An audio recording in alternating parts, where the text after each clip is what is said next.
नमस्कार दोस्तों, मैं रविंद्र वाजपेयी आपका स्वागत करता हूं। कल हमने सरस्वती पूजन की आपसे चर्चा की थी और आज बड़े दुख के साथ कहना पड़ रहा है कि हमने कहा साक्षात सरस्वती को आज हमने विसर्जित किया। भारत रत्न स्वर कोकिला लता मंगेशकर जी हमारे बीच में नहीं रही। अभी मुंबई में उनका अंतिम संस्कार हो रहा है। मैं ये कहना चाहूँगा कि स्वाधीन भारत में किसी एक व्यक्तित्व ने यदि देश के हर नागरिक को, हर उम्र के, हर वर्ग के व्यक्ति को यदि प्रभावित किया तो लता जी थी। वे फिल्मी गायक थी और बड़ा संघर्षपूर्ण जीवन उनका रहा।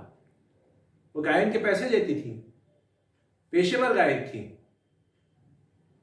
इसके बावजूद भी यदि जनता के मन में उनके प्रति इतना सम्मान था तो मुझे लगता है कहीं ना कहीं उनमें कुछ ना कुछ तो विलक्षण रहा होगा। हमारे देश में राज दरबारों में गायकों के, कलाकारों के होने की परंपरा रही है।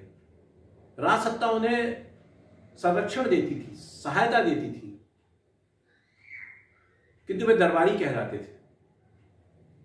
तानसेन के बारे में हमने सुना होगा, वे अकबर के 9 रत्नों में से थे। किंतु आज लता जी के अवसान पर जो दृश्य मैंने देखा कि देश और प्रदेश की राज सत्ता एक कलाकार को अंतिम विदाई देने, उसे सम्मान देने पहुंची, ये उस व्यक्तित्व की ऊंचाई का प्रमाण था। लता जी ने अपने जीवन में हजारों गाने गाए,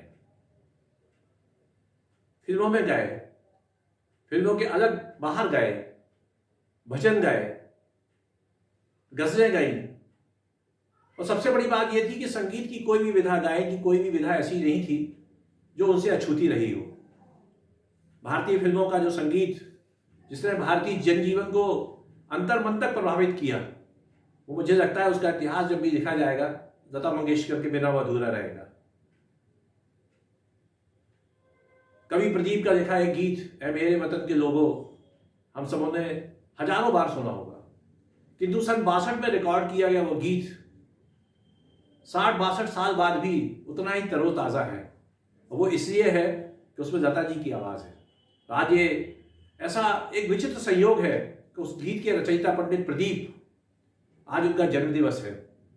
उनके जन्मदिवस के दिन ही उस गीत को गाने वाली लता जी संसार को छोड़ के चली गई। और यह भी एक संयोग है कि प्रदीप जी और लता जी दोनों का जन्म मध्य प्रदेश में हुआ था। मुझे यह कहने में कोई संकोच नहीं है कि यदि लता जी ने वही एक गीत गाया होता तो वो भी संगीत के आकाश में उतनी ही अमर हो जाती। आज वे हमारे बीच में नहीं है। 92 साल की उम्र में उन्होंने ये संसार छोड़ा। लेकिन मुझे लगता है कि जब तक इस दुनिया में संगीत रहेगा, जब तक सुर रहेंगे, लता जी रहेंगी। वो भारत रत्न थी, पर मैं तो उन्हें विश्व रत्न कहता हूं।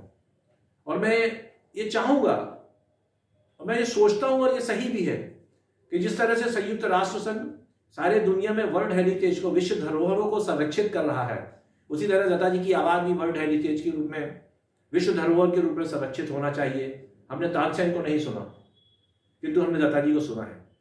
आने वाली पीढ़ियों को हम ये बता सकते हैं कि हम वो सौभाग्यशाली लोग हैं जिन्होंने लता जी को देखा था, लता जी को सुना था। सरस्वती की इस मानस पुत्री को अश्रुपूरी श्रद्धांजलि, ईश्वर ने सद्गति दे। और निश्चित रूप से ये कमी पूरा देश, पूरी दुनिया महसूस कर रही होगी, क्योंकि लता मंगेशकर जीते जी एक किंवदंती बन गई थी। वे भारत की नहीं, वो विश्व नागरिक थी। लता दीदी को हृदय से श्रद्धांजलि।